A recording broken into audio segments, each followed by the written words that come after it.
Well, No one's going to say anything. oh, I was holding off because I thought Ben was going to interrupt me and be a douche. And then all I could see was you. I've got a cold, laughing in the background. And it was like, I'm not going to fall for their wicked tricks today. But I fell for it anyway. Hi, welcome to Shut Up and Ride podcast. We're back. We're back. Yay. Back together. I think we've all got a little bit of like, what is it when you really miss someone? Like something, I don't know, it's not Stockholm syndrome or something. That's the opposite of Stockholm syndrome, I think. I know, isn't it? We all need to be together. We're codependent now. Yeah. We got the post-tour blues. That's what it is. That's a better way of putting it. I'll shut up. Do you want to, Simon, I'm really tired. I'm doing a U today. Welcome to the podcast, everybody. Sponsored by Charles Owen, who are absolutely incredible. I don't feel like they sponsor us. They basically hold us up. They are the podcast. They absolutely do. And we are all suffering from the post-tour blues. We are. We had the most unbelievably I don't know about you guys, but I had the most unbelievably fantastic time. It was wonderful. I absolutely loved every bit of it. Okay, shall we explain context for anyone who might have been sat or new to the podcast, might have been sat under a rock? We sorry, I am so full of cold. This is what it must be like to be you all the time, Simon. So tired. So tired. I can't. If this is someone's first time listening to the podcast, they must be thinking, why do they even have this? They've got nothing to say. They just sort of sat there asleep. They're talking crab. With a cold. I'm going to slag off a corgi and they'll be like, why are they slagging off corgis? Don't buy a corgi, they bite heels. We get so many corgi videos. I need to post one of them, someone with a corgi going, aren't corgis nice as it's ripping apart a kid's toy? Save a child, kill a corgi. Yeah. Save a child. That's the next lorry cushion. So we in our wisdom decided to take the podcast on a little tour. I called it a tour. I think a tour was slightly over ambitious. It was 2 nights, but tour sounded better. It was still a tour. It was still a tour. We went to more than one venue. And you said we had the idea. I think it was your idea. You were the brains behind it. Ah, thanks, Simon. I'd say we were the brawn. Lads. Lads. Or yes, something like you that. are buff Ben, waiting maybe. to happen. So you are both quite brawny in your own ways. Is brawny a word? I am not. Well, I'm trying to be nice, Simon. I am definitely not. And yes, we started off at the Unicorn, a slightly smaller, more intimate venue. And then we went up to Bishop Burton and it kicked off. And yeah, the logistics were ridiculous. We got put up in a gorgeous hotel in the Ligon Arms. Which we spent all of 0.3 seconds in. Oh my God, but weren't they the best 0.3 seconds of your life? Yeah. I love it as well. And we took Hannah, silly Prune, onto the ride. And I was like, can you guys post? Because we need to just post about the hotel. And she sets up the camera, does a dive onto the bed. Like, she's so good. So good. I think, Ben, that's a dig. I think if Jenny could turn back time, I think if she had a time machine, her and Hannah would probably have a podcast. Not with us. That is such a good idea. Yeah. If it was me and Hannah, it would just have to be called Fuck Off and Ride, not Shut Up and Ride. We'd have to have like the late night version. Yeah, there's a late night version. We can do a late night version of Shut Up and Ride. Oh my Lord. Oh my God. So we went on tour. And it was so good. But both nights were very different. Like, I know some people were sad from the Unicorn that they didn't get to see you riding Jägerbomb, Simon, because Simon rode Becky Moody's horse Jägerbomb the second night, and we'll talk about it all. But then some people were sad that from Bishop Burton they didn't get to see Buster. So it was like both nights were so different. But I think the fundamentals of it and were just utter joy and friendship. Like, I watched the reels probably about 100 times, and the bit where we all just have this group hug and like everyone's so smiley and happy, especially Simon. We'll have to talk about this in a minute. Simon looking like he's actually died and gone to heaven. Like, I don't think any human has ever been that happy.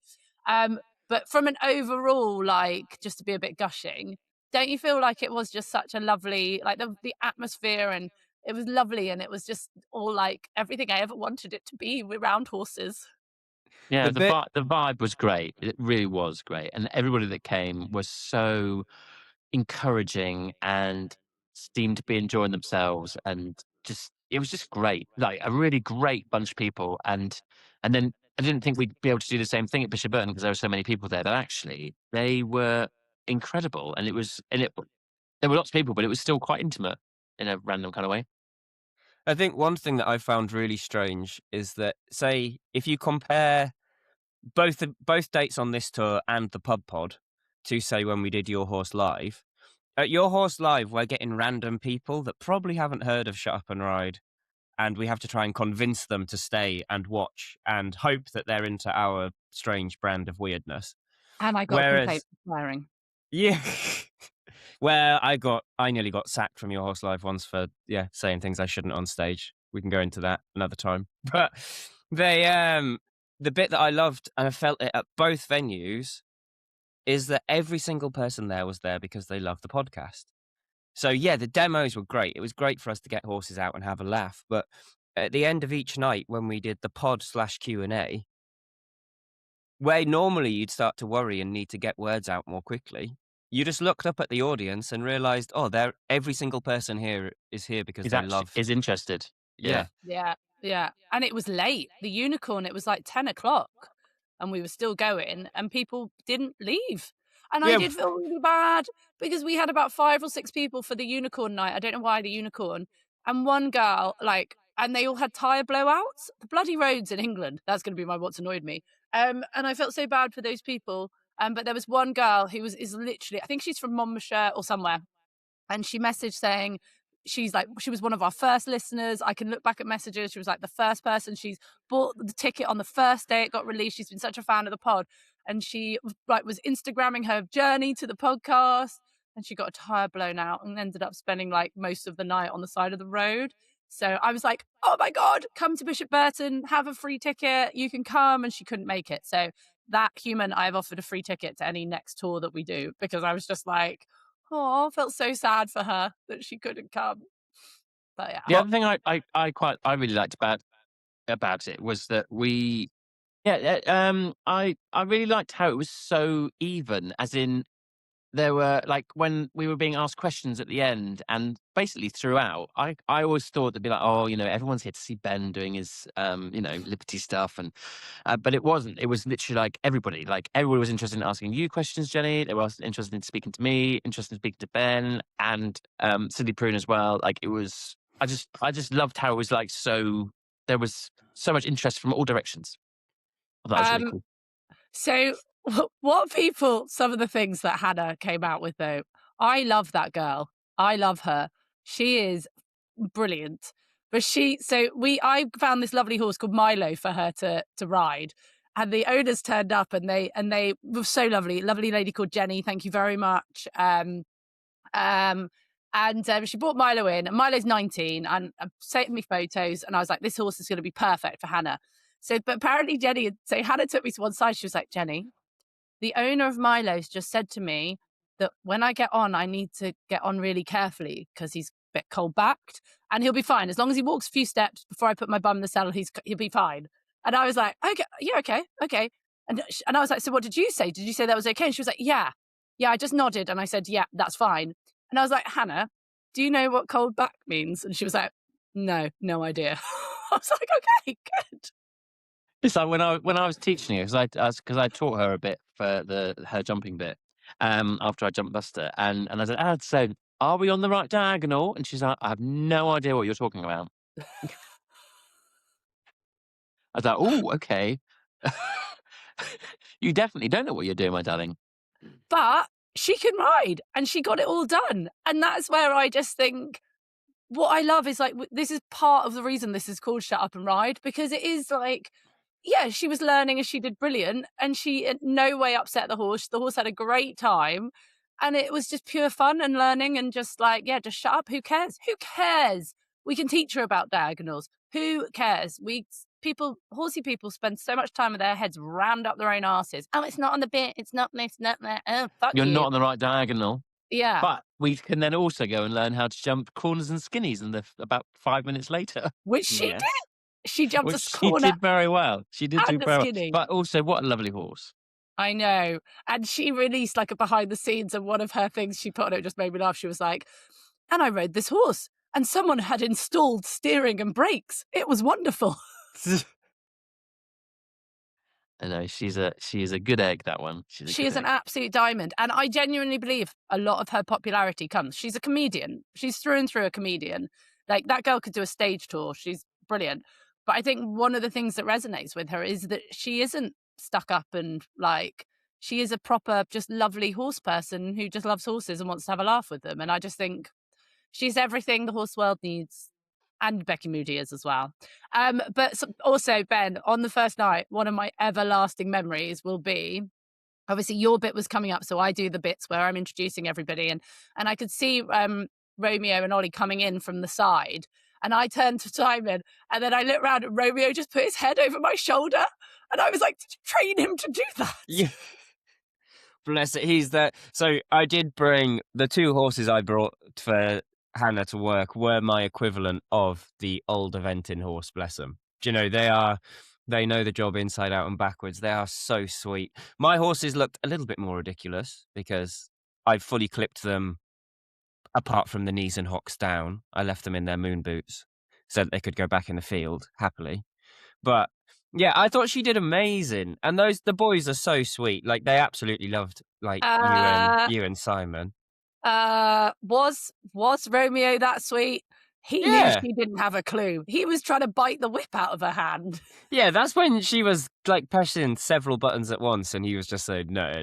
Was that love? What do you mean? Give me Yeah. one command. That's all I Help me ask out for. here. Please. I'm I trying. found that so interesting though, because obviously, like when Romeo came over to me, I was having cuddles and he was giving me kisses and it was all lovely and sweet and butter wouldn't melt. But then when Hannah was not even touching him, but giving him commands that you tried to teach her, and she was getting it wrong, he got such a cob on, put his ears back, tried to grab the whip out of her hand and gave her like eyeballing her. But he just really highlighted to me, like, we're on the floor, barely even touching them, and they know exactly what they want and what commands. So imagine, like, when we're riding badly, what they're putting Yeah. up with and how good they are not to just buck us off. I think the Liberty shows that to people a lot. So what was happening in the instance where Romeo was getting angry at Hannah and the whip was because even though everything she was doing with the whip was correct, she wasn't misusing it, she was really soft, really lovely, but her feet, she was moving in the wrong way. So she was stepping in the wrong directions and things because we have there's so much body language and footwork in Liberty. And so it's like you say, it's a great visual example of trying to use cues or signals that actually work against each other at the same time. And it can be hard to get that into people's heads when they're riding, can't it? Because people basically think they can use as much hand and leg simultaneously at the same time as they want. And that's one of the things I really enjoy about Liberty is that even if people aren't really interested in doing it themselves, it can be a great visual representation of, getting you to think about that in your riding. Think about Yeah. being a bit more precise. Because that is one of the things. Obviously, I teach a lot more grassroots than you, Simon, and a lot more grassroots, like because I'm complete beginners when I was teaching. And that is one of like the things that you have to drill in from the word go is like everything you're doing is sending a signal.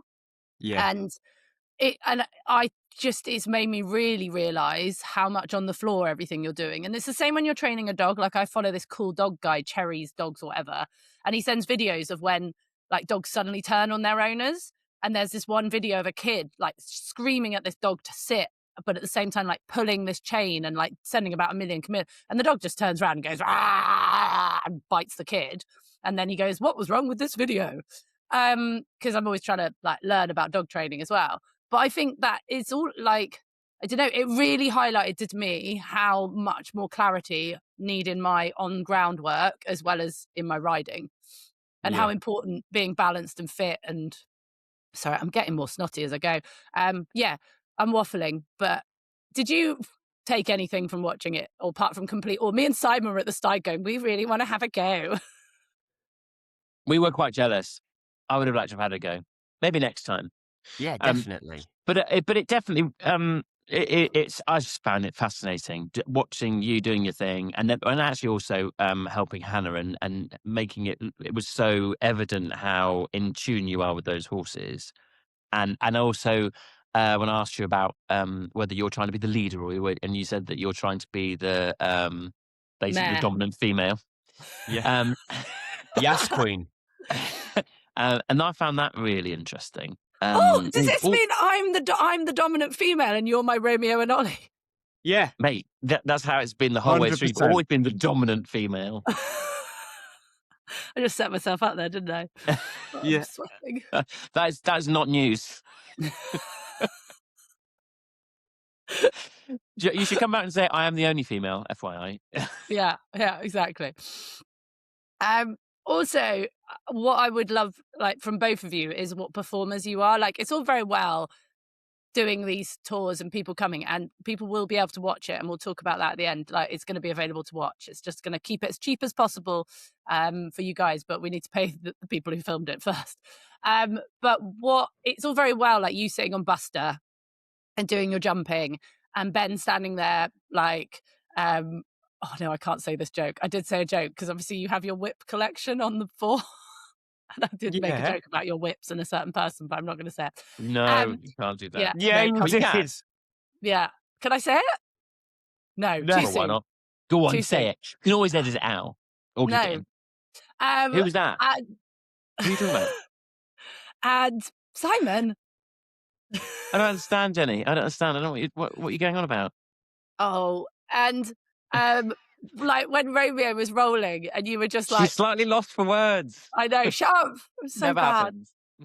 And then you were just like, your comic timing, Ben, is brilliant. You were like, it was one of those things as well, because we've spoken about it on the pod. You're like, if a horse is doing something you haven't asked them to do, we know now you like go and lie down. Yay, look, I made it happen. And it's just like both of you are very good at like it's showmanship as well. And I think that's what keeps it. People aren't going to listen. Oh, I don't know. I isn't. think Ben is the absolute pro at that. I wouldn't say that I am. It is a light. It's like something a switch goes off in you, Ben, when you go to go, isn't it? It's like someone put a penny in him and he just like, you go into like showman mode. It's very good. I don't know. My mum says that she can tell if I've gone into show mode by the sound of how I walk. Wow. She That's says, cool. I can tell from the sound of your footsteps if you've clicked into that. I don't know. I don't know if I do or not.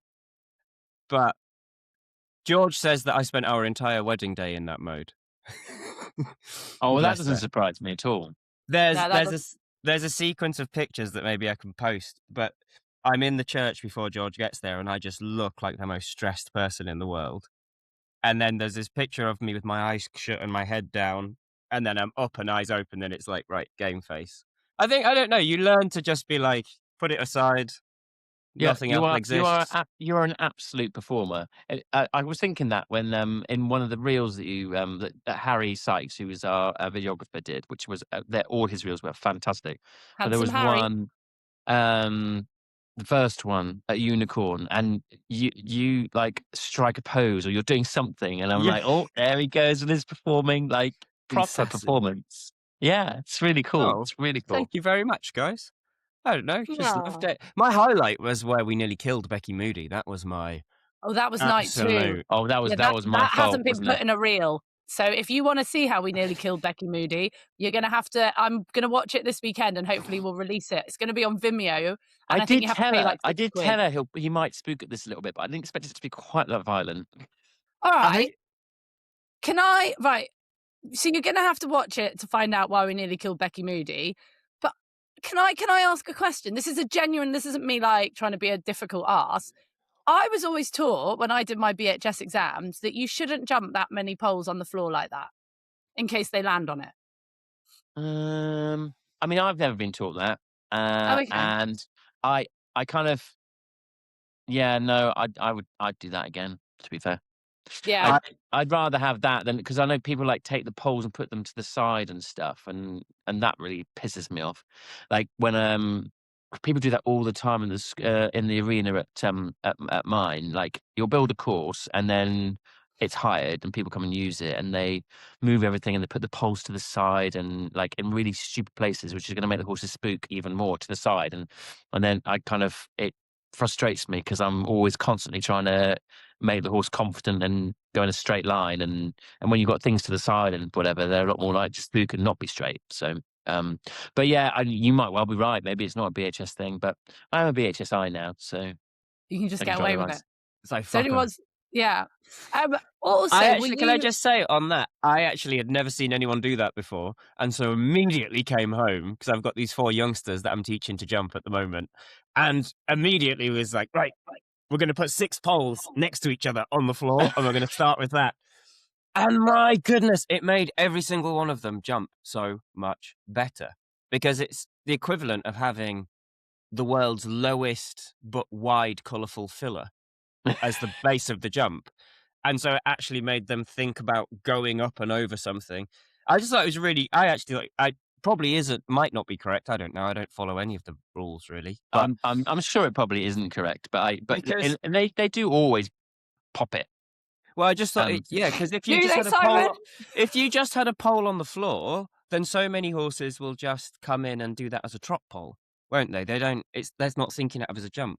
I thought it was genius. I've told all of my team about it. I was like, Simon's a genius. This is the coolest thing I've ever seen. It's going in there in the brain. Yeah. legend. I thought you were going to say it's going in the wank bank then for some reason. I did tell Simon I was going to wank over my memories of him riding because it was so wonderful. I've never seen Simon really doing his thing in the flesh before. You know, I And he mean, was- we've only actually seen each other in the flesh 3 times, Yeah. or four now. And he was absolutely phenomenal. I was blown Aw. away. It was when you took You're Buster very sweet. across the angle over that big upright. And Ben was literally like, I think he was going to get his cock out at any point. He was just like, oh my God. An angle. It was like someone had cantered adjacent with their knee on a post and rail fence and then just said to the horse, pop this. It was it was incredible. It's almost like he rides at 5-star, Ben. Yeah. But that horse he's pretty freaking cool. And he made me laugh floated. though because he literally I was being so casual, like as in like not casual, like I was riding cross country style, and he's so clever. Like he just knows when it's knocked downable. Like, and you remember we like demolished the corner and then he demolished the skinny brush as well. I was like, mate, come on. So then I came around and I actually show jumped it rather than cross country rode it, and then he actually cleared them really well. I was like, note to self, I can make him clear them if I actually ride properly. Well, I think Burley was testament to that, like that show jumping round. Oh my god, yeah. Well, because he knocked down a small fence early on, didn't he? And I was like, see, this is what I was meaning when I kept on saying to everybody before Burley's show jumping round, this horse is not the greatest show jumper because he knocks things down. And then he went and jumped to clear around and made me look really stupid. And like, look, see, he does knock jumps down. I wasn't lying. And then we came into the Bishop Burton one on the back of a truck, dancing and spraying champagne, well, Prosecco all over the audience, which, by the way, was another highlight. That was so fun. The crowd were nuts. Like, it was such a big crowd. And then Becky Moody. I actually sprayed Prosecco all over photographer James and his camera. Oh, did you? Oh, he didn't say that. No, I apologized to him and he was like, it's fine. But I got really excited and was getting the crowd and was like, and I just saw it hit him in his camera. You'll see it when you watch the video back because while I'm stood in the back of the pickup, I'm like, I'm so sorry. But it was pretty cool. That was quite the entrance, I thought. And then waiting in the wings, who came into Sex Bomb was Becky, and the crowd went fucking nuts. They went I don't think I've heard wild. it. They went wild. And honestly, that horse, what is it? I know he's big, so he does have presence like that. But that horse he's enormous. I didn't He is realize how enormous. big he actually is. He's huge. I didn't realize until I had to leg you up onto him. Oh my God. When I agreed to that, I was like, oh, there's quite a lot of people watching. This could go very wrong. I enjoyed that. I was thinking the same, like having not ever ridden him before. And I was thinking there's 400 people here watching me about to potentially do a really awful job and him not like me at all. But you didn't. Go on, tell us what happened. Oh, it was so cool. It was so cool. Absolutely loved it. Like I say, he was absolutely enormous. And I was thinking, Christ alive. And Becky was only on him for like 2 minutes. And then she was like, do you want to ride it now? And I was like, oh, Christ. Okay. Yeah. And then Jenny did a very good leg up, actually. I was quite impressed. Thank you. And yeah, it was just really nice I tried to just block out the fact that there were lots of people there and just think, right, I'm just at home, I'm just going to ride this horse I've not ridden before and just have a feel and see how we go. And like almost straight away, I was like, oh no, this is pretty cool, man. This is pretty cool. I was just a bit not so great. I was about to say something really non-PC then. I was just not that great with the one-time changes or the two-time changes, but I've never done them before. So, yeah, a bit more practice on those, but he was so beautifully trained and so on the button with everything and he was listening, but he was also showing off because the crowd was there and he was like, he's just obviously been trained so beautifully by Becky and it's such a testament to her that you could plonk on any old little event rider and he would go and do stuff. It was wonderful. And whenever he was, because when Jenny said, "Oh, Simon's going to be riding Jaeger Bomb. Oh God, and you'll be able to hear him squealing with delight at how amazing it is." And I was like, "Yeah, no, I'm not going to be doing that because I'm far too cool for that." And I just kept on like falling out my mouth. I was Yeah. like, "Oh my God, that was amazing! And that was so cool! Woohoo! This is so great!" And it really was. It was really great, and the crowd were amazing as well. They were so supportive and really like egging me on and egging him on, and it was just a really cool experience for me. And then being totally selfish, then Becky then jumped to this really lovely little 3-star horse that we had that Jenny had sourced, who was really cool. And Becky had her lesson, and then she obviously had her little tumble, and then I rode that horse as well. And what a lovely little horse! He was just fab, and I really enjoyed jumping him. And having talked right at the beginning, I talked about my friend who passed away that week, and we remembered her, and we all had a bit of a group hugging, which was really nice. So it was a bit sad, and then I went from that to being like hyper excited to then feeling slightly emotional about the fact that I'd just been this amazing horse, to then having an absolute ball jumping this other little fabulous horse, and then just realizing how incredibly lucky we are to have horses in our lives to make us feel like that. It was a real roller coaster of emotions for me. It was epic, really, really cool. Ah, it was amazing to watch. Obviously not the bit where Becky nearly got ended. Although she was fine. She was all right. She wasn't coming off. She wasn't coming off. But it was what was amazing was like Hannah again, who doesn't even know who Carl Hester is and had no idea who Becky was. I mean, she was just like, that horse, I think it's actually turned me on. Like, he is amazing. And then every so often, like Becky would go, Simon, just do a travers. And then Ben and Hannah would go, Jenny, what's a travers? Like, I loved it. But you didn't have to know what a travers was to just enjoy what you were doing. Do you know what I mean? Mm. Oh, Yeah, I've got a small person just behind me. 1 second. What's the matter, darling? What? Come here. You can come here. What's going on? Oh, this is going to be a fun day. I have to commentate on a 5-star.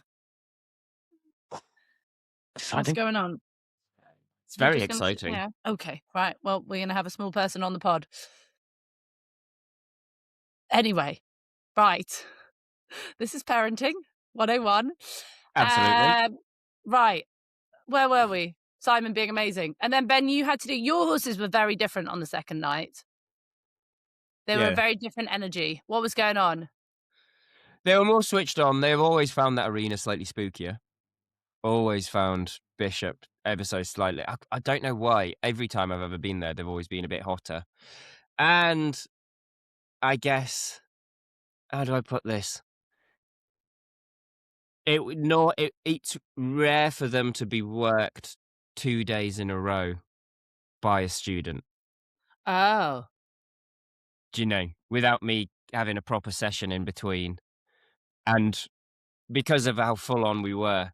So yeah, there were a few little gaps in training or things where you could see the boys were a bit more cheeky on the second night than on the first night. But I wasn't going to try and work them. Like, we were so tight, weren't we, when we finished late at Unicorn and then got up and then travelled to Bishop and then we were on again. So that's all that was going on with those two there. It was, and what the thing is, the moment we sent them in, I was like, oh, here we go. And I think You knew. partly I was like, oh, maybe I should have polished up a little bit before tonight, but too late, we're on. And then also when were you supposed to do that? Like, yeah, exactly. No time to do that.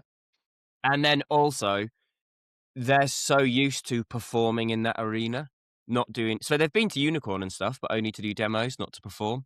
And so because it got that bigger crowd, when we were backstage with them, I was like, oh, they think they're performing. They think they're going in to go. Just the difference in them. Because when they were backstage at Unicorn, they were asleep, like proper floppy bottom lip asleep. And then when we were at Bishop outside, their little ears were pricked and they were ready and they were like, God. It But probably didn't help that I was doing the I say Jaeger, you say bomb with the crowd as you were about to come in. Yeah, that probably let them know. But then also, I'm just so proud of those horses because really, really, with my knee and everything, with my knee and baby and life and winter, the last time I properly worked those two would have been like the 6th of December.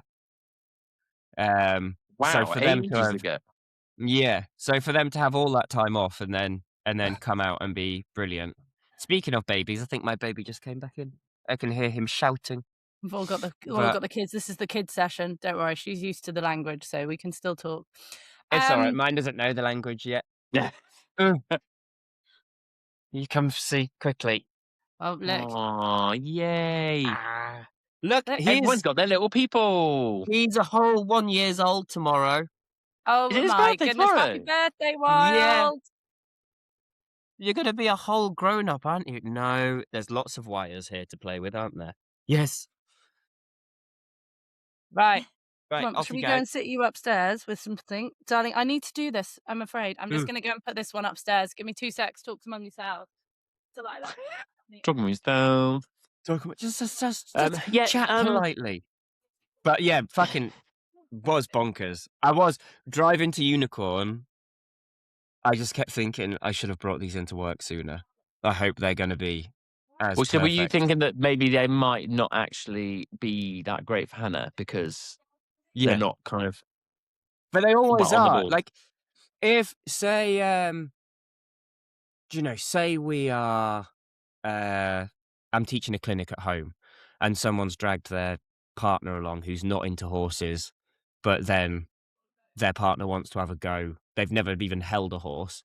I know that at the end of the day, I can sling that person into the arena with Ollie and Romeo and they'll have a good time and they'll be really, really well behaved for them. But then I did think, I was like, oh, have I sat? Especially, I preach so much about be prepared. Yeah. The horse is never bad. You're just underprepared. And I was driving there thinking, this is the definition. But I think they were pretty perfect. And also, I think it actually worked out really well because if they were too perfect, then I wouldn't really have had anything to teach Hannah. And then it would have been a bit, that is true. Pointless. And were you pleased with the demo that you did before, Hannah? Yeah. I was pleased. I was a little bit ever since I did my knee, I've been a bit jaded at every demo I've done. Yeah. Because it's a bit like performing on 70%. Yeah. I can't really do what I'm meant to be doing. But it was so nice to just be back out. But on that note, I am definitely feeling better. So today I did my first proper long ridden session on a horse today. And how are you feeling now? Absolutely brilliant. Great. Absolutely fine. Just carrying a schooling whip on my left-hand side because then if I need to back my left leg up a little bit, because my left leg's obviously not got that same strength at the moment. Yeah. And was this, did you, like this rehab, did you actually like organize a kind of schedule with it with your doctor? Or did you do this yourself? So this is when I'm going to do it? Or drive to hospital every 2 weeks, see my surgeon, see my physio. We assess everything, how it's all going, and then they change things ever so slightly on the exercises. And But they were aware the whole way through that you wanted to be riding again, like ASAP. Yeah. And this is one of the good things. I don't know how it would have been the other way, but I've just stayed private all the way through, stayed with Spire all the way through. Yeah, okay. And so I think that's been amazing because I have like the same physio person every time and like every 2 weeks, and we just have those progressions, and I think it's worth it. It's investing in your body, isn't it? If the horse needed physio, I'd pay for the person to get, for the horse to have the proper physio. Yeah, of course. And what's the like going forward? Like, when's your next big performance? Like, you've got stuff booked in, haven't you? That you need to be ready for. It'll ramp up. So I go on my own tour through March and April. Yeah. So I'll start. My first big gig is, I think it's in Devon, and that is down in Devon at the Grange, March 21st. So we're doing the Grange in Devon, Kelsall Hill, Arena UK, Sneck up in Scotland, and Ingliston and Merist Wood. So they're all through sort of March and April. When's Arena UK? But they're demos. Arena UK. Arena UK is April 18th. Cool. Might try and come to that. But if you want to come, let me know. I'll sort your tickets out. But that should be really fun because he knows someone who can sort tickets. I'm taking 4 at the moment. I'm taking 4 of my experienced horses, and then just filling the lorry full of youngsters. So I'll be like showing how I get all my babies going and introducing them to stuff. So I'm really excited. Jenny, while you were away doing parent duties, we were chatting about the ponies that I trained Hannah with, and then I said that today I've done my first proper schooling, like long ridden schooling session since I had my leg. Yay! Well done. How are you feeling? I thought you were in a good mood. Yeah, I'm in a very good mood. That and my mild concussion from my head wound from yesterday. 'Tis but a flesh wound. I love the fact you stand on horses for a living and do all the stuff you do, and yet you had an argument with a soap dish in the shower. Yeah. It's not ideal. Hey, I'd rather it be this end and not have to be one of those people that's on 24 hours in A&E. I slipped in the shower and accidentally sat on the soap dish. Wow, that was so. Our lovely photographer and his wife. Heidi, it's Heidi, isn't it? James's wife. Oh, did she play the game with you with the X-rays? She played the game. Well, we saw one of them. So, can you put this into context for our listeners? Oh God, I can't believe we're bringing this up. So, JSH Photography are the most incredible people. Both, I mean, they do all my photography when I travel doing performances all around. They're really great friends of ours. They'll be at Wild's birthday tomorrow. James has a grown-up job where he does something very technical, but he's also this phenomenal photographer, and his fiancée Heidi does all his editing and stuff, but she is also a nurse, and she plays this game with us when we're away. I did not know she'd played this with you guys. Yeah. Where she has X-rays of things that people have had to come to get removed from their bottom in A&E. And the most traumatizing one, I think, must be the Buzz Lightyear. Yeah, so she basically showed us this X-ray because we had a post-tour KFC because we're classy, and I was like, play the game, and I didn't get it was Buzz Lightyear that quickly, but a few people are like, yeah, Buzz Lightyear, like straight away. Yeah, I mean, and unfortunately for the person, the wings had deployed after insertion. Yeah, they'd gone in head first and then deployed wings. He had definitely gone to infinity, just not beyond. I mean, that is bad. Yeah, flared base, not flared entry point. I've heard of people putting bottles up there and light bulbs, and they've shattered while they're in there. I mean, my favorite one. That's a good idea. My favorite one, I'm sure it was Heidi that told me this one, that it could have been someone else, was a gentleman that arrived at A&E with, do you know those bath chains that like hold the plug? And the bath chain was down his I can't even. It makes me cringe just saying it. Down his gentleman's Oh tool. no! His urethra. Yeah. Oh, Where was the plug? well, they detached the plug and posted the chain down the thing. But like, And when they I mean, said, that's just "How did you?" painful. But when they said, "How did this happen?" They said, "Oh, I unplugged the bath and the suction made it happen." Yeah, I'm sure. Just own it. Yeah, I was gonna You say know. you should just own when something like that happens. Just say, "Yeah, you got Just She me." also if that she said happens that, to you, go to A&E in a ball gag with handcuffs on. Just lean into it. yeah. I think. She said that someone came in with a live hamster up their bum. Oh no! Did she tell you the dog one? No. The dog one where a man came in under a sheet with a big sheet and basically had tried to have relations with his dog and it had got stuck. So they had No to get way. So they had to get a surgery team and a veterinary team to knock out man and dog and separate. And of course the police. Of course. And the police. And the RSPCA All of and that. Battersea Dogs Home.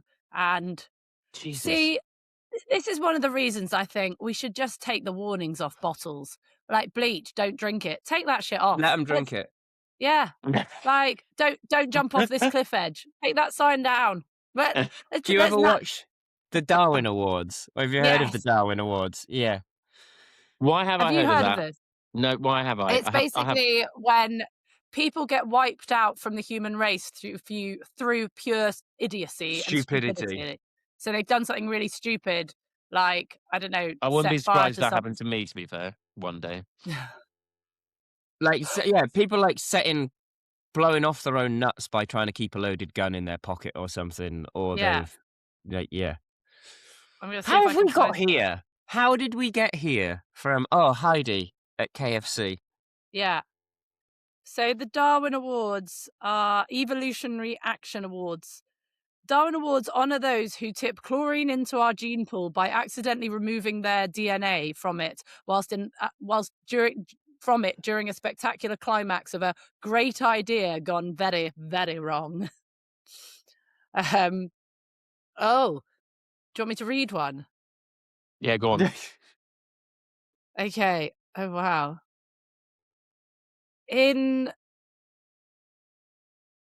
Oh, wait, there's so many of them. Let me find a good one.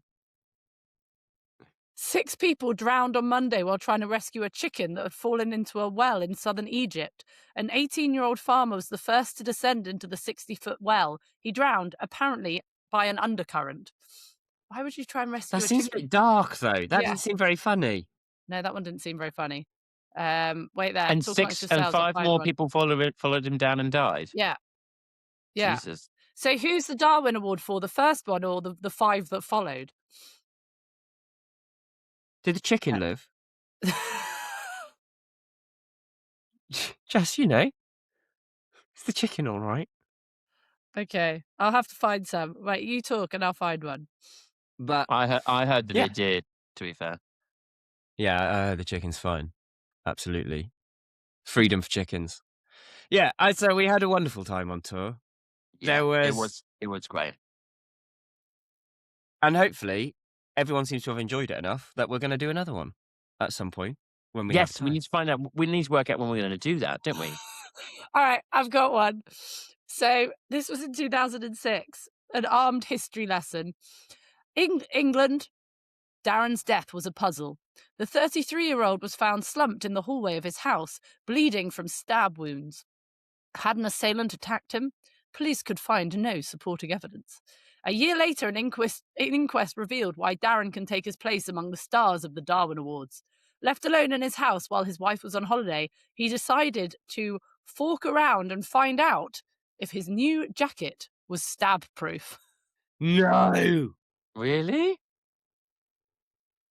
And so stabbed himself through his own jacket. Jesus. I think the answer is no. Don't do drugs, kids. Fucking hell. People do such random Oh. stuff, don't they? It's a bit like that guy. Although, Remember that TV presenter, man? He was really good. He was on the one of the property programs, and he died from asphyxiating himself. Like he put a plastic bag over his head in like a sexual pleasure thing on his own, and No. he suffocated himself. Like, I mean, who Imagine it's got to be found like that. Oh, well, yeah, exactly. That's not ideal, is it? And I mean, it's fine for him because he's gone, but like family and stuff, it's not great, is it? But and also, who tries those kinds of things? I mean, it must be really hot to do for some people, but I mean, I've just How do you doesn't even How do you find compute. out? Well, that's what How I'm do you find thinking. out that that's your thing? Like, how do you? Like, oh, I know. I'm going to stick a plastic bag on my head. Amazing. I went swimming as a child and I had to hold my breath, and it really did it for me. Like, what? I mean, poor chap. What the Poor fuck? chap. No one deserves that. But I was just thinking, Jesus, man. Did you hear about that guy that he worked in a skyscraper in New York, and whenever anybody new came in, like they had glass that didn't smash. So like, I've heard this and is a good one. have you heard this one, Ben? Yeah, but So keep like, going. So this guy, his little like party trick was when somebody new came into the office, or he would run at the window and throw himself at it, and it wouldn't smash. And it really freaked people out every single time. Yeah. Anyway, so this one time he was doing his little trick, and he ran up to the window and he threw himself into the window, and it came out of the frame, and just the whole window came out, and then he fell to his death. I mean, how horrendous is that? I mean, fucking Just stupid, to be fair. Like, why would you do that in a massive skyscraper? But anyway, it's like some of the things you do see with people and horses. You're like, why would you do that? some of the things I Like, see with people with horses do, and I think if I was doing that, I would be absolutely mullered, but it's not happening to you. so what have you guys been doing since the tour? What's been going on? What's happening? I nearly said, dude, I'm the guy with the rep for being rude, terrorizing people wherever I go. Do you remember the Bartman? Everybody in the house do the Bartman. No? Nothing? No, Fuck me, I'm No, so sorry, off. mate. don't You remember don't that. remember the Bartman? No. I remember Okay. Mr. Gadget.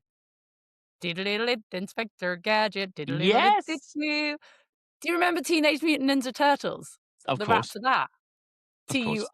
Turtle power. Turtle power. Yeah, Heroes no, in I a half don't shell. They're on actually a remember that mission. bit. Oh my god! And I like the bit where it goes, heroes in a half shell. They're on a mission. Something something. They've got them wishing that enemies wishing that they stayed at home instead of fighting. These ninja masters with moves like lightning, Leonardo, Michelangelo, and Donatello make up the team with one other fellow, Raphael. He's the leader of the group. Something something, and pizza's the food. It's great. Very good. Can you do Fresh Prince as well? Oh yeah, everyone can do the Fresh Prince. Even Ben Ben, would be can able you to do the Fresh Prince? No. What? This is a story all No. about how my life got twisted up. flipped upside down, and I'd like to take a Um, minute, just sit right there. I'll tell you how I became a prince of a town called Bel Oh, Air. Bel Air. And my You- sister, it's sort of thing. I remember it vaguely. My sister used to watch it. But you don't know that song. Everyone knows that song. No. I don't think everyone does now, Jenny, unfortunately. Oh We my are, god, I'm so old. we are getting a bit older. If it makes you feel any better, my mate's 10-year-old son and his friends asked us at a birthday about us being born in the 1900s. Oh, wow. Sweet. Yeah. And I was was like, sat yeah, next that's to a a thing. friend's brother at dinner, Freddie at dinner once, and he was in his early 20s, much younger than us, and like I was nearly 40. And he was just turned around to me. I'm sorry, but the guy is very posh. He was like, "Oh, so when were you born?" I was like, random question, but 1980. And he was like, "Oh my goodness, the Berlin Wall was like well up while you were alive." Okay, was. yes. I remember it. Came I down in remember it coming down. 1989. But I was like, what an odd thing to say to someone you've just met at dinner. The Berlin Wall was like well up. Thank you. Yes, thank you very much. Well, Anyway, sorry, Danny. talking of things that we've been doing since the tour. I've started my I decided, everybody, that I wanted to do something that was non-horsey, just for a bit of Yes. amusement and a bit of entertainment. And I decided that I would go back to college and do something fun evening class to do. And I looked on the Leicester College website and saw what was there. And there was an acting and drama course, 7-week course, Monday evenings, 6 till 9. And I thought, sod it, why not? So I've got myself like a little, I've got some student ID, which I think means that I can get discounts on a few things, which is very cool. Yes, Yeah. you need to come skiing in Whistler. You get a massive discount. Oh, fantastic. Amazing. Anyway, so I felt like a right moron because I couldn't actually upload my photo without ringing them saying, I can't get it to do it. I can't do it. I feel so old. Anyway, so got there on the first night, had a really great time. Robin was the guy that was running it. He's really good, actually. Really good at like setting us all up, and the sessions, they're really like well organized. Anyway, and there's really good structure to it. But anyway, so I was waiting with everybody outside, and there's a big mix of different people, which is one of the main reasons I wanted to go. Some like younger, it's obviously they're all adults because it's adult acting, but there was a big mix of people. Anyway, so we were queuing to go into the theatre, and this guy, Calvin, who not bad looking lad, and we were walking in. He's like, "So, mate, have you done this kind of thing before?" And I was like, "Yeah, I have, but not for a long, long time." And he's like, "Oh, like so, how long ago?" And I was like, "About 25 years." He's like, "Oh, mate, I wasn't even born then." No. I was like, "Fuck off, Calvin." Yeah, fuck off, No, Calvin. I'm joking. I was thinking that a little bit, but then I was also thinking he's a lovely lad, and it was really good fun. We had a really fun time. I've Was done it 2 now. like that episode of Friends where you're being taught by Joey and he's doing smell the fart acting? Yeah, be that kind of thing. Yeah, Oh my God, this is amazing. What but it did you is for learn? beginners. Tell us what you learned. What have I learned about God, about It was good. myself, and about Did you? movement, and about. And we're playing lots of games. Yeah. And like an improvisation. Like improvisation is like the kind of main thing, and then I get so like embarrassed. would it? It's not too bad. It's not too bad. And we did on the second one. On the first one, we had to do this game where you got given a piece of paper and it had questions on it, and you had to fill questions with somebody's name in the group, and like things like, do you know who Dame Judi Dench is? And if that person does, then you write their name down. And it was amazing how any of them didn't know who Dame Judi Dench is. But Didn't. didn't know who she was. Yeah. Um, and then one of the questions was, have you ever won anything? And I think I was the only person to say yes. So my name was on it that way. Anyway, so when we finished the game, they're like, right, so Simon. I was like, yep, that's me. Like, so you've won stuff. Like, what have you won? And I was like, horse events. And I don't know whether I was just being a little bit feeling inferior, but like I just felt like I was being seriously judged by everybody. They're like, Oh yeah, oh my they all God, think you're a twat. Yeah, it's the posh twat that rides horses. yeah. But it's been fun. It's been really fun. We've got a few more to go, and we like do a performance on the last week and that kind of stuff. So it should be. It's really fun, and it was really good for me because on Tuesday, Monday got just gone because I had my doggy put to sleep on Monday, and then I went in to do my course, and everyone was very nice, and it was fun. And although honestly, it's just mad, isn't it, how stuff goes? But like I literally, it just happened. I was like, I'm still going to go because I need to take my mind off stuff. And I went in, and we all stood in a circle. I was a little bit late, but everyone was standing in a circle. And they're like, right, so today we're going to be talking about improvisation. So I'm going to practice this now with you, Calvin, who stood next to him. He's like, so how's your week been? And then Calvin went, oh, not a great week for me. My dog died. And I was like, mine literally just died 2 hours ago. And then but I obviously didn't say that. And then when we'd finished, I said to Calvin, "Oh, did your dog really die this week?" He was like, "No, I just thought like, if you're having a really shit week, there would be something would happen. I was like, mine died like 2 hours ago. So yeah, life's so odd, isn't it? There's so much to take in from this conversation. First of all, gorgeous girl. You're Gorgeous right. girl. You're obviously not all Um, right. I've been very sad. Um, yeah, I've been very sad. She was a very important part of my life, and uh, and I would do stupid things like like last night. James was just going out the door, out the back door to go and do something outside, and he said something, and I was doing the washing up, and he said something, went out, and he went out, and I was like, and I said something like, "Oh, gorgeous girl, what's Jim doing?" Because I used to talk to her all the time, and then I was like, "You're a fucking idiot. She's not here because she's dead," and that upset me. But yeah, and it was very odd because I'll tell you the story. But a few days before she died, um, sorry, is that okay if I talk about this? Of Yeah, course it yeah. is.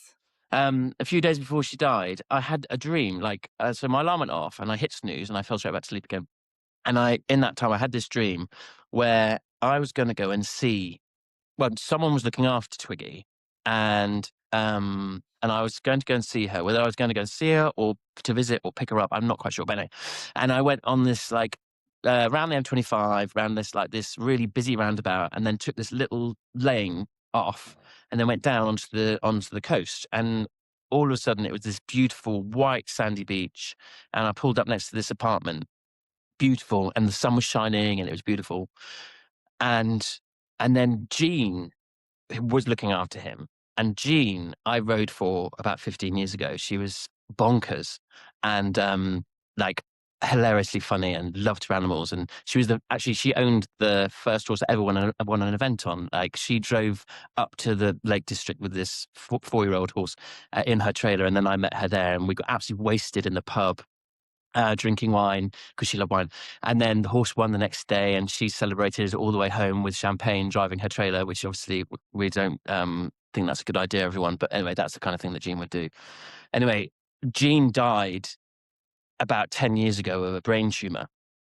And then Twiggy then came out of this apartment, and she was so pleased to see me, and she was bouncing around, and she was 10 years younger, and she looked amazing, and she was bright-eyed, and she was, by the end, she was blind and deaf and really didn't understand much of what was going on.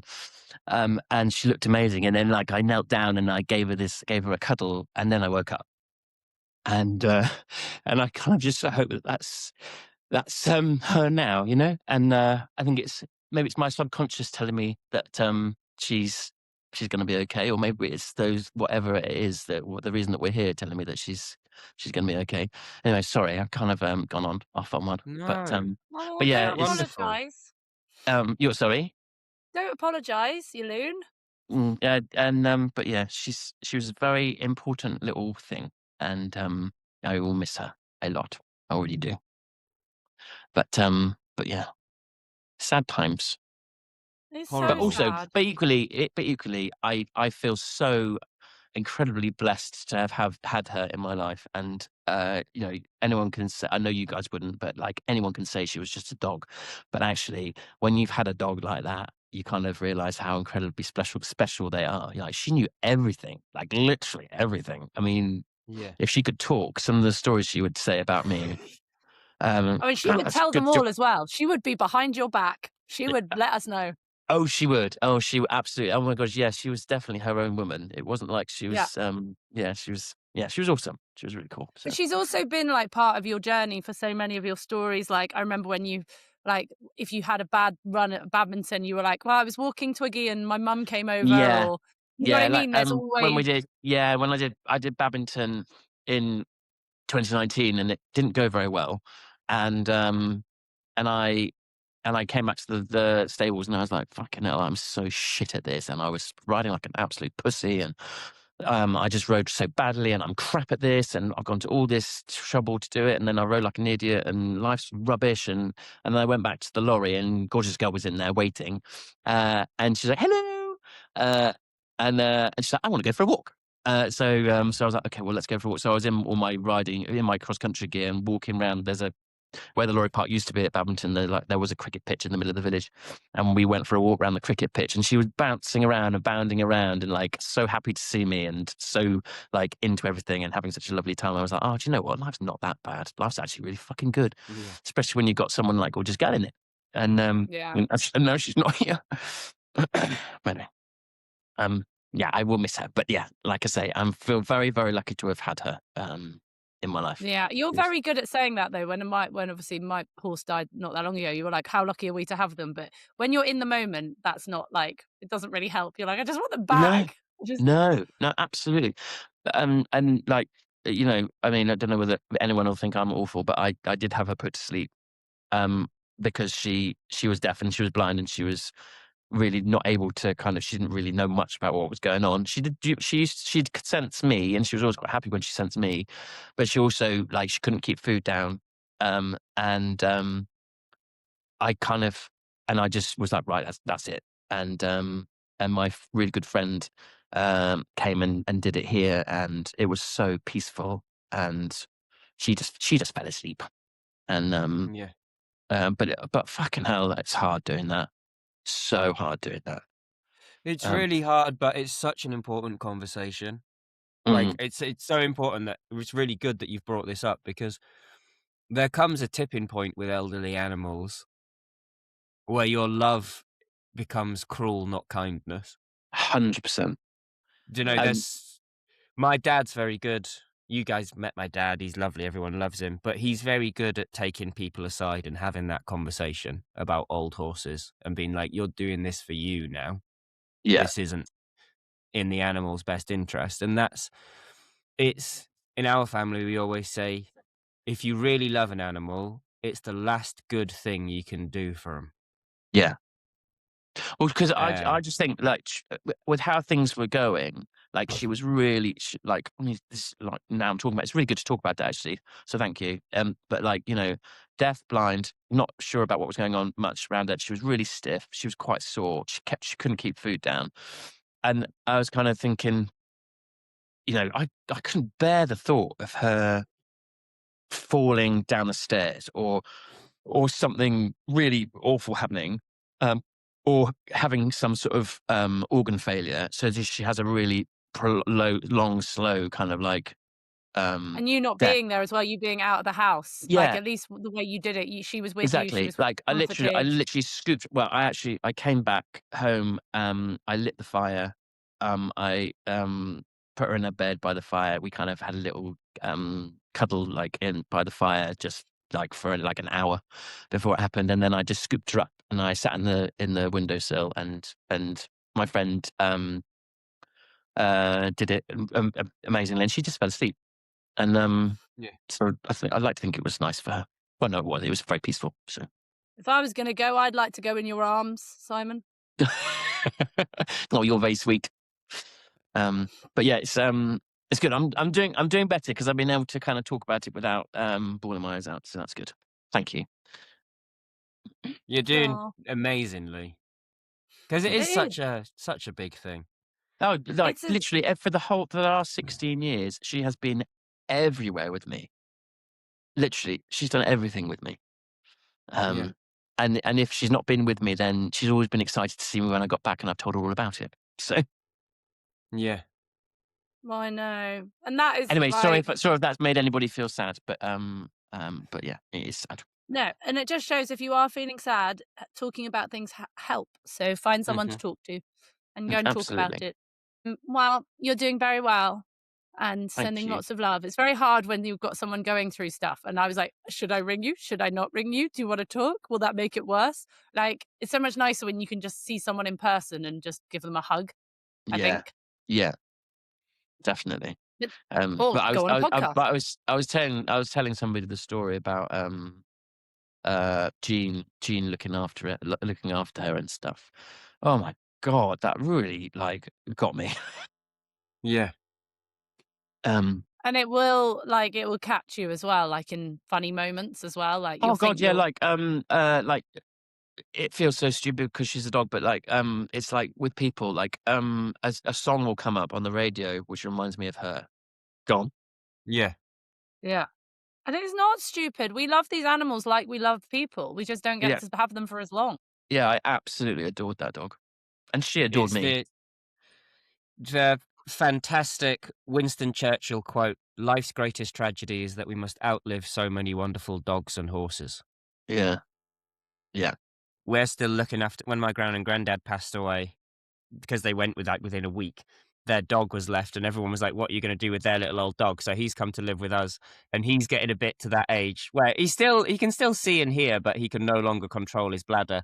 And everyone was saying, "Oh, you know, if you can't control," I was like, "No, we need to redecorate anyway, so I'll just wait to replace the carpets downstairs.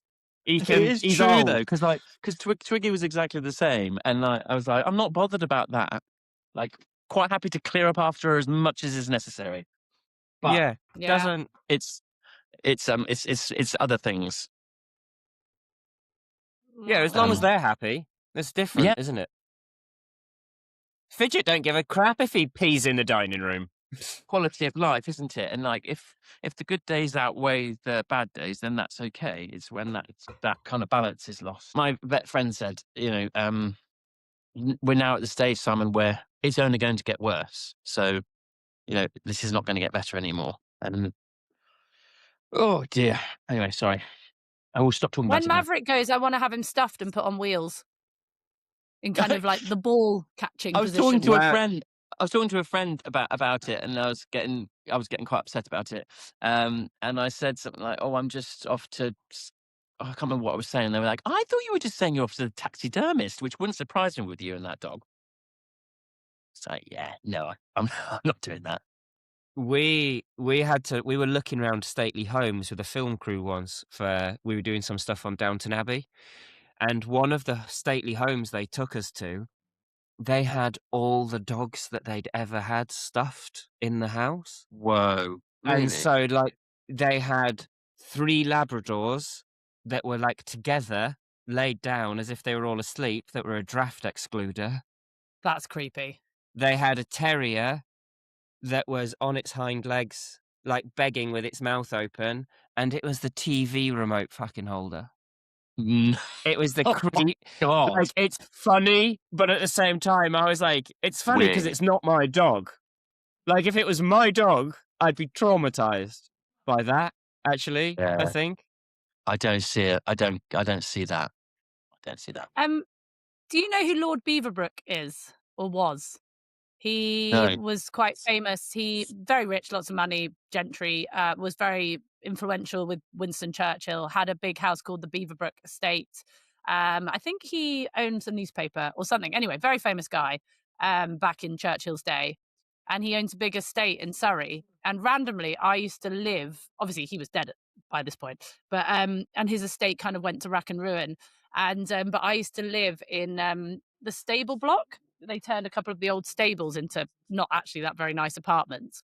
And I was investigating around this stable block one day around the back, and I found his dog graveyard hidden, like overgrown in the woods.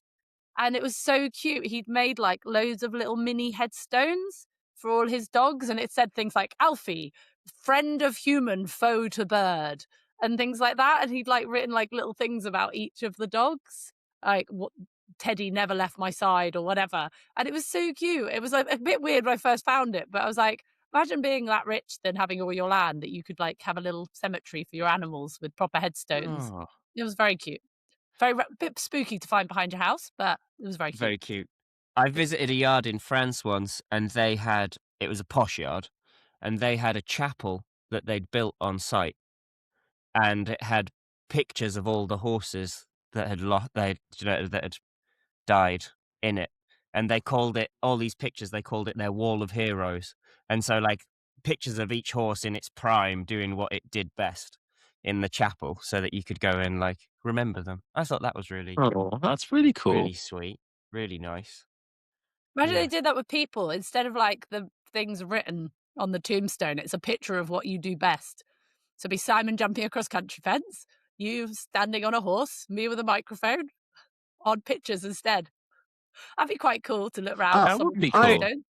I fully intend to squander any wealth I have left, not leaving it in inheritance. I intend to have a great big, like, statue of me standing on a horse with no tack on it. 100%. Yeah, I've always said that. If I die, I want a massive funeral. I want sobbing, wailing. I want everyone I know, even if you've only met me once, you can come to my funeral. I want people to wear like the black things where they have it over their faces. I want the Yeah. whole shebang, like huge. We had a livery once who told my dad, he was a very odd little old man when we had a livery yard. And when he was getting older and, didn't have long for this world left, he called my dad to his house and said, Mark, I just want you to know, I don't want you at my funeral. And if you turn up, I'm going to haunt you.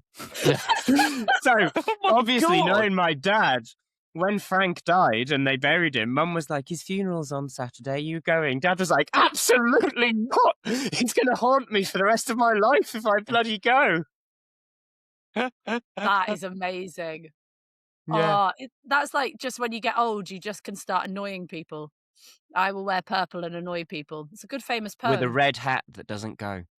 Yeah, I will wear purple and learn to spit. it's such a good poem. Hammers! Do you know that Great poem, poem. Simon? No. Oh my God, it's so good. Is it Philip Larkin? It's Pam Ayres, isn't it? Oh, is it? I don't know. I had it in a Pam Ayres poetry book because my grandma used to read me it. Here we go. When I am old, I shall wear purple with a red hat, which doesn't go and doesn't suit me. And I shall spend my pension on brandy and summer gloves and satin sandals and say, we've no money for butter. I love that poem. It's such a good poem. It's absolutely fantastic. Oh, yeah, that's what I'm going to be like. Oh, it's by Jenny Joseph. There Oh. we go. So, Jenny, what have you been up to since tour? What have I not been up to? I'm You've been just having a like, I'm a wild time. Simon. I know. So I had a big weekend with some friends that we do every year. Lovely Kate Tarrant, who came on the tour. She was amazing. She drove like me everywhere. It was basically like my comfort blanket for the whole tour when I was like, oh, got so much to do and organize. And Kate was amazing. Everyone needs a Kate in their lives. Like one of those people who's just like quiet and watches and sits in the background but is there when you need them. Do you know what I mean? Yeah. And then what have I done? Oh yeah, and then just basically raced around London. And then we went to London. We were tourists for the day with the kids. Like did Buckingham Palace, saw It the so Queen's needed to be Guard. done, that didn't it, for the kids? Oh, it was so much fun. I don't know if anyone because obviously I lived in London for years. I did like 6 years. I think we're very good at not appreciating what's around us until we leave Yes. something. You know what I mean? Like the grass is always greener, but you still have to mow the lawn. So it was nice just to go to London without any other reason but to be a tourist and be unashamedly touristy, like taking photos with the guys on the horses and like Buckingham Palace, like taking ridiculous amounts of photos and wandering around James's Park and eating ice cream. And then we went to see Wicked, which was very good. So yes, we were Was that very, very good? touristy. Oh, it was amazing. Yeah, it was amazing. It was very, very good. And went to Hamleys with the kids, which why do they not have a bar in Hamleys? Yeah. I really don't understand why they don't do like a service where you can sit at the bar and they take your kids off you for an hour and then come back with a selection of things that they might like. People would spend so much more money. Like, I would Yeah. leave immediately if I've ever walked into a shop while shopping with someone else and they take that person off shopping and offer me alcohol, that tells me that we're going to spend a lot of money. I'd be Yeah. like, no, thank you. We're leaving. No. If you think I'm going to be paying for this and I need to be drunk to pay for this, no, we can move on. But you know the horses that stand either side of St. James's and the people sit on them and you're not allowed to touch them because they bite you. What are they called? Are they the household cav or the Blues and Household Royals? cavalry. Thank you very much. So anyway, I had a friend who used to be in the household cavalry, and he always used to love telling me when we were kids about, like it's one of my parents' friends, about one of the horses. So you know they have to stand there for hours with someone on their back, basically, and then they do a changeover. So this horse apparently used to save his food in his mouth, and then once he was in position with all the public looking at him, he used to let it drop out of his mouth. And of course, what's going to then come over? Pigeons. And this horse used to wait for a pigeon to be close enough eating his food and then be like, bang! and slam it with his hoof and kill pigeons in front of And kill it? tourists. Oh my God. It was like this horse's hobby, and they couldn't stop it, nor did they really want to stop it because it was so funny and used to terrify tourists. That's amazing. It was so good. I was like, that is a clever horse. As if he did that. I know, amazing. And then one horse, because there's a box around them, it's like, do not come close, they will bite. And you can see everyone just pushing their luck, like getting closer and closer. I'm like, that horse is going to bite you. That is an angry horse. One of them didn't care, but one of them was like, just fuck off. So yeah, obviously we got the pictures and yeah, just touristy.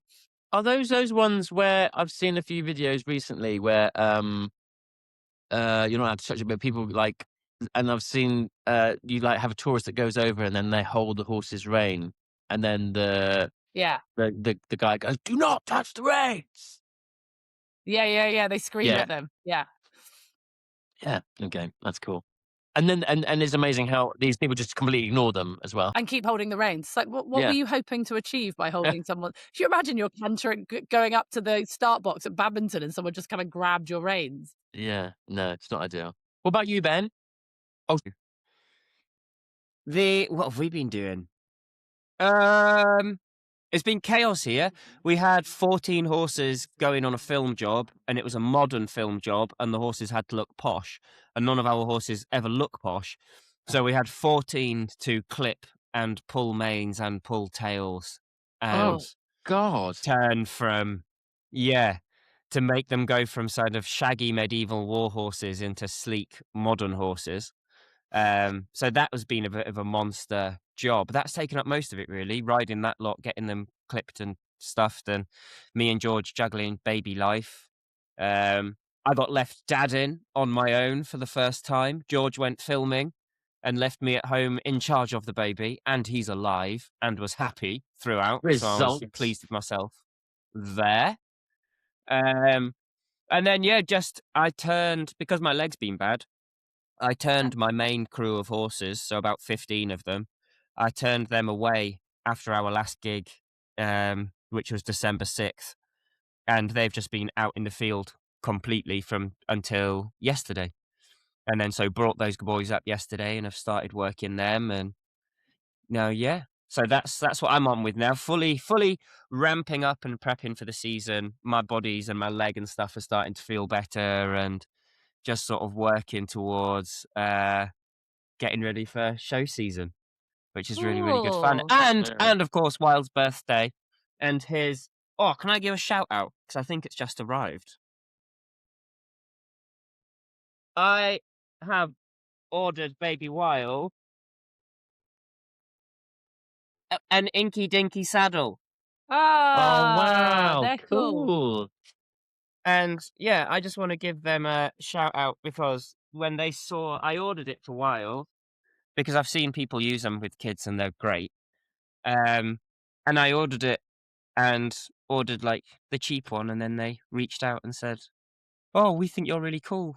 We'll give him the posh one." So thank you, Inky Dinky. That's so nice. So it also really made me laugh, because obviously I know it's with us and everything, but it really made me smile, because I was like, "Oh, there you are, boy. Not even one yet. Got your first sponsorship deal. Sponsored saddle. Here we go."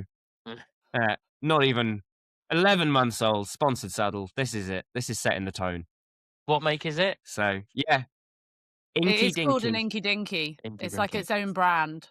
Inky Dinky. They're so cool. And then tomorrow we're all going to my mum and dad's house, which was my grandma and granddad's house, which is be really exciting, because it's going to be like the first big event there with mum and dad as gran and granddad. Like, do you know? So we're going over for a party. If the weather holds out, we're going to drag all the Shetland ponies and stuff to mum and dad's, because all our friends are bringing their kids and stuff, and we'll just have a bit of fun and a bit of So that's it's really been very, cool. Very lovely. Very wholesome content. Very unlike our podcast. Yeah. Right, boys, we have been going for an hour and 20, although some of that was me trying to manage my children.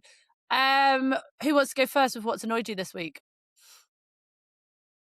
I can go. I've got one. I've got one. Okay, you start, go. Simon. Go, Simon. Well, so obviously, like animals dying has annoyed me, but we've covered that in detail. So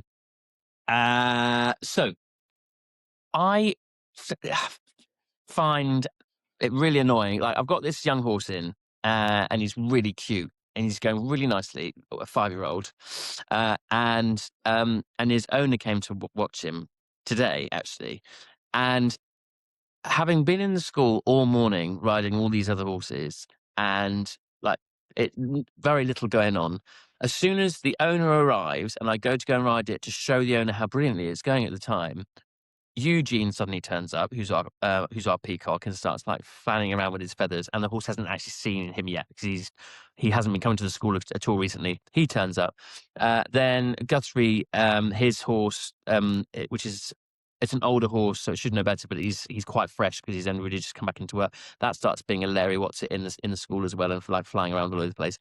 Then Granny comes along and starts like walking her little Bichon Frise type dog up the driveway, which is obviously really, really spooky and scary, and she's in a really long mac. And I'm like, where's everyone come from? Why is it when I really want this, like, it's be nice and quiet so I can show this lady how brilliant her horse is going, everything starts to have to go, like, everyone suddenly has to turn up. Do you guys ever get that? And how did the horse go? How did the horse go first? He was brilliantly. He was really good. Like he was slightly obsessed with the mac that Granny was wearing. He was like, "Whoa, what the hell's that?" And I was like, "Whoop, you're gonna be good." And obviously Eugene, he didn't really want to go anywhere near Eugene, and he had a little bit of a bucky about that, but like he was fine. But yeah, I just like it's like sod's law, isn't it? Like everyone just suddenly turns up when you don't want them to. Like they could have done that all morning. Or any other day when I was riding that All horse the when the time. owner's not there. I know exactly what you mean. I had this today.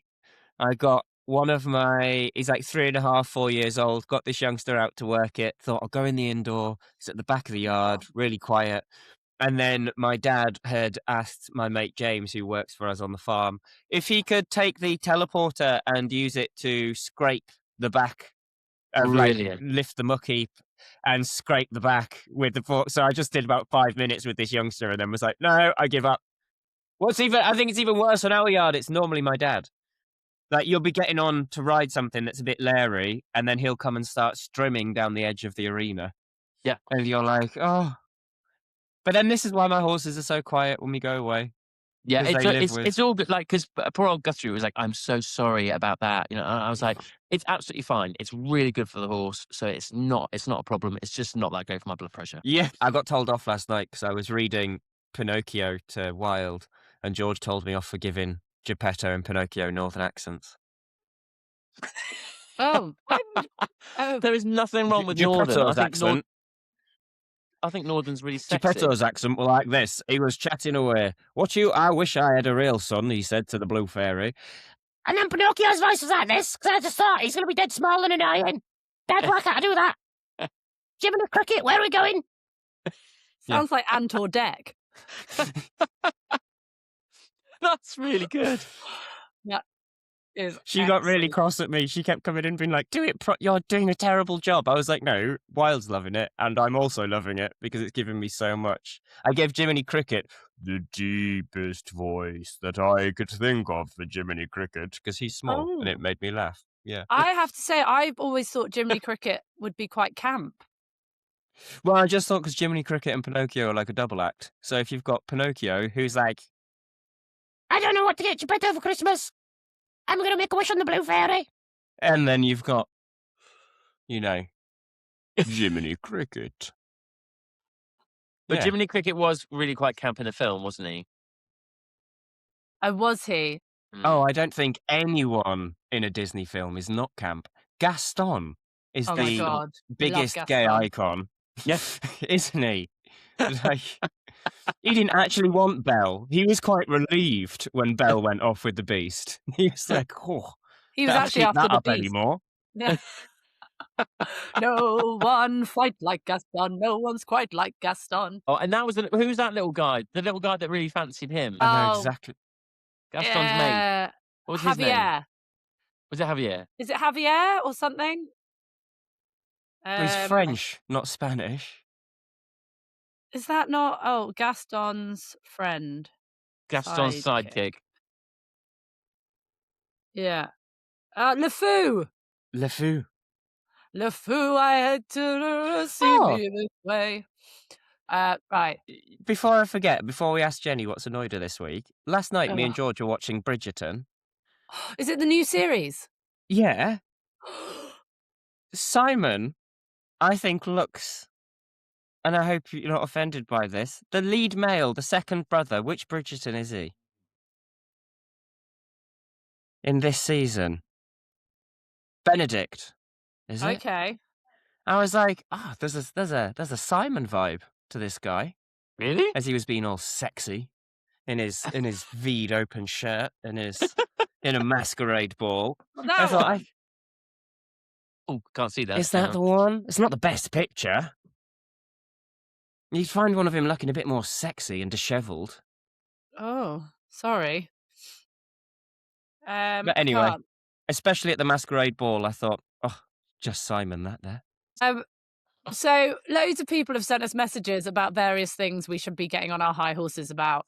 But I'm so tired. I think because I've just been so busy the last few months, I've turned into Simon, and I haven't got the capacity to go through what's going on in the horse world right now. But I do see the messages. We will get on a rant. Is there Apparently stuff going on in the horse world at the moment? Yeah, apparently some new laws are coming out again and things, and yeah. So There's I'll more get on stuff it. about Laws or whip rules? rules. Whip rules coming out. And then we've never actually discussed the FEI changing their blood rules as well. So we need to talk about that.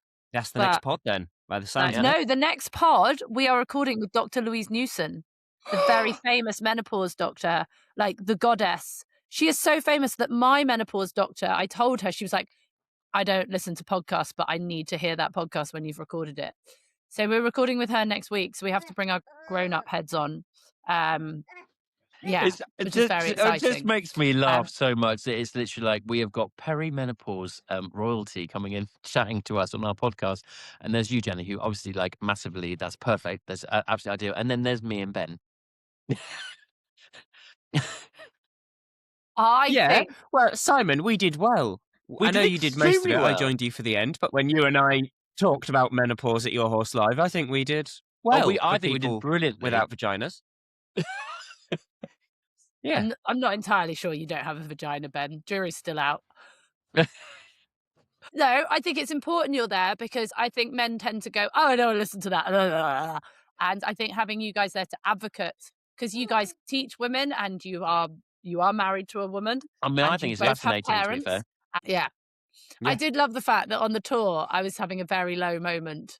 And then Ben was like, you're right. I was like, I just need to change my patch. And I love the fact that I could just be that open with you guys. Ben was like, yeah, you should go do that. But it is, I think it really is important. Like, I know that I listened, it's weird. Like, I listened to a podcast on a fitness thing that was about menopause. And that was actually the catalyst. I sent that to my mum. And that's what's got my mum's life a lot better through getting the treatment that she needed. And it's so dangerous. It's one of the highest leading, I'm sure this is correct, it's one of the leading causes of female suicide is depression 100%. caused through menopause. And I totally get that. When my doctor rang me the other day, she said, have you seen any improvements since you've been on the progesterone and the estrogen? And I said, I've gone 2 months now without having a day where I genuinely want to kill myself. So I'm taking that as a win. And those are the things you have to look out for. Like, because day to day, I'm still tired and still lots of other things. But I'm like, I don't get the odd day a month now where I genuinely want to drive my car off the cliff. Like, Yeah. And I'm like, whew. And if I can and women obviously have it worse. And so, yeah, I can absolutely understand that it be the leading cause of suicide. God, we've taken a depressing turn at the end of the podcast, haven't we? But yes, so we will talk all things. And I always said that we want to try and find answers on this podcast. I didn't think I'd be having answers to my hormone problems, but it's a problem that face all these women. And we have a massive listenership. So let's just roll with it and do good with the podcast. I'm so tired. I now think I have a sick child, so I've got to go and do that. And then I have to commentate on a 5-star Grand Prix in the Desert Hawk Park. So I'm going to have to go. And I can hear a child crying. And it's not mine. crying, he's growling. Oh. He growls at the dog. Oh, okay. Right. I taught him to. It's Okay. hilarious. Did you clicker train him to do it? No, I'm not allowed to clicker train him. I asked if I could. I'm not allowed. There is a Right. video I have to send you about a woman who clicker trained her daughter. Yeah, I reckon I could. A pocket full of Haribos and a clicker. Yeah. Wild, give paw. Right. Or you could just teach him to speak English. That you could do as well. He's doing that really well. Bless him. Right, you go and juggle your child and your career and yeah. Well, and you too. You obviously not. Well, I don't know what you're going to do. It's late there. I'm going to go buy balloons for a birthday party. Like, Yeah, you have a gonna go lovely do, time at the Simon? party. thank you very much. Send us some pictures. Congratulations, you made it through a year party. Simon, any final thoughts? Can't see your face anymore. No real final thoughts other than don't work too hard, Jenny, and Ben, enjoy your party. I am going to go and look. I've advertised for a new member of staff, and I've had over 40 applicants, so I need to go through them all and reply to everyone. I was going to say, you're brave putting that on social media because What? you've got quite the following. I did see you advertising for staff, and I was like, oh, people are just going to look for an excuse just to come and meet you. You know that. No. To be fair, some really good applicants. So yeah, I need to go through it all properly. Do you want to know Tim Stockdale's trick when you're doing a job interview? I'll go on. To finish. So Tim Stockdale, God love him, what an amazing man he was. He said to me, Jenny, when you're interviewing people, do it whilst tacking up. And I was like, okay. And he's like, then go or untacking or something, okay? And he's like, go and See do if they help. bandages and have a horse ready with bandages. Yeah. So and he's like, start unbandaging and throw them behind you. And if they pick them up and start rolling them up for you, you know they're good without being asked. Yes. Good shout. Yeah, because isn't it the worst job, rolling bandages? So if you throw them off the horse's leg behind you and while you're You see, chatting and they pick them up, start rolling them, I you know they're quite a good like egg. rolling bandages. I like mucking out. It's controversial. Yeah. Yes. But I thought isn't that a good way to tell if someone's just proactive? Because That my is a one good rule, idea. never walk anywhere not carrying something. When we have people come for like a job interview here, I'll send them off to tack something up that I know is a bit dodgy to tack up, and they've got to get past that first hurdle first. Wow, that's mean. Mean. Well, because either you're ready, you're here for the job or you're not.